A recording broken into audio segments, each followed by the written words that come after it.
요람이 이르되 메우라 하매 그의 병거를 메운지라. 이스라엘 왕 요람과 유다 왕 아하시아가 각각 그의 병거를 타고 가서 예후를 맞을새 이스라엘 사람 나봇의 토지에서 만나매. 아멘. 예후는 요람 왕에게 충성하던 장군이었습니다. 그런데 어느 날 엘리사의 제자 한 청년이 와서 전해준 하나님의 말씀을 듣습니다. 그리고 예후는 곧바로 그 말씀에 순종합니다. 예후는 함께 있던 사람들에게 나와 뜻을 같이 한다면 아무도 이 성읍에서 나가서 이스라엘에 이 사실을 알리는 일이 없도록 해달라고 합니다. 그리고 예후는 길랄 라못에서 병거를 타고 곧장 이스라엘로 향합니다.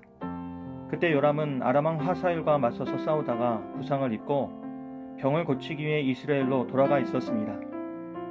예후의 병거가 이스라엘을 향해 질주하자 망대에 있던 파수꾼이 그들을 발견하고 요람에게 한 무리가 온다고 보고합니다. 그래서 요람왕은 한 사람 기마병을 보내 그들에게 평화를 묻게 합니다. 하지만 예후는 평화가 내게 무슨 상관이냐며 내 뒤를 따르라고 말합니다. 첫 번째 사자가 돌아오지 않자 파수꾼이 요람에게 보고를 하고 요람은 다시 두 번째 사자를 보내지만 역시 그도 돌아오지 않았습니다.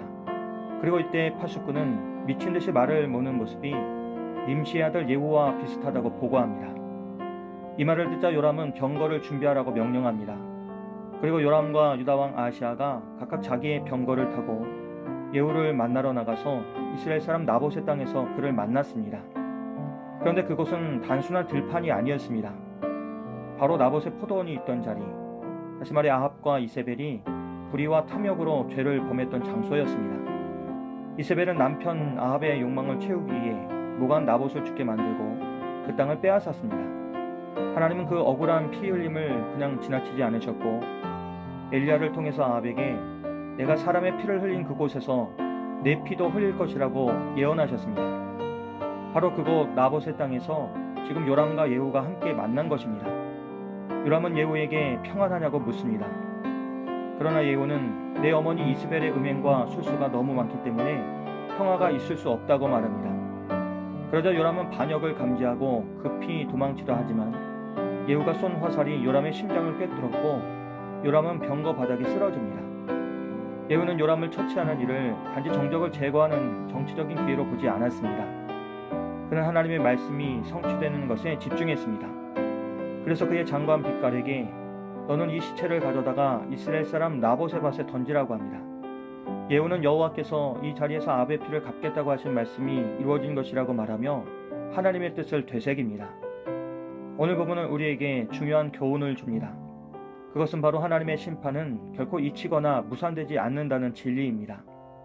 우리는 때로 세상의 혼란스러운 현실 앞에서 하나님이 침묵하시는 것처럼 느낄 때가 있습니다. 악한 자들이 오히려 형통하고 의로운 이들이 고난당하는 모습을 보며 하나님의 공의가 지연되는 것은 아닌지 의문이 들기도 합니다. 그러나 하나님의 침묵은 무관심이 아니라 그분의 뜻을 이루기 위한 준비의 시간입니다. 하나님은 모든 불의와 죄악을 결코 잊지 않으시며 그분의 때에 반드시 정의를 실현하십니다. 그리고 이 진리는 단지 과거의 이야기나 먼 미래에 있을 일만이 아닙니다. 오늘도 우리의 삶 가운데 하나님의 말씀은 끊임없이 성취되고 있습니다. 지금 이 순간에도 하나님은 그분의 뜻을 이루고 계십니다. 중요한 것은 우리가 그 말씀에 어떻게 반응하느냐입니다.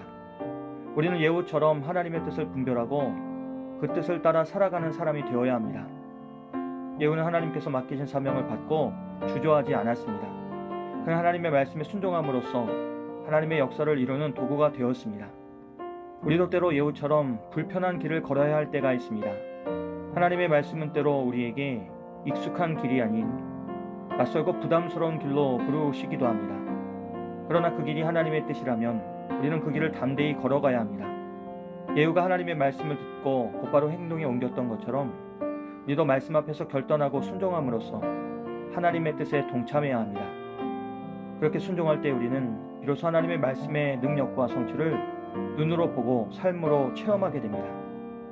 하나님은 지금도 말씀에 순종하는 사람을 통해 일하고 계십니다. 우리가 처한 자리가 아무리 평범하고 보잘것없어 보일지라도 하나님께서 부르신 자리라면 그 자리는 거룩한 사명의 자리입니다. 가정에서, 직장에서, 그리고 교회에서 또는 세상의 한복판에서 신실하게 우리의 자리를 지켜나갈 때 하나님은 그 순종을 통해 놀라운 일을 이루십니다. 오늘도 우리 모두 하나님께서 우리를 부르신 그 자리에서 아멘으로 순종하며 응답할 수 있기를 바랍니다. 나의 생각보다 하나님의 뜻을 앞세우고 나의 두려움보다 하나님의 능력을 더 신뢰하며 믿음으로 담대하게 한 걸음을 내딛는 복된 하루가 되시길 주님의 이름으로 기도합니다. 거룩하신 하나님, 우리의 생각을 뛰어넘는 하나님의 뜻을 신뢰합니다. 맡기신 자리에서 언제나 신실하게 살아가게 하시고 예후처럼 담대하게 쓰임받는 삶이 되도록 성령님 우리를 붙들어 주시옵소서. 예수님의 이름으로 기도합니다. 아멘.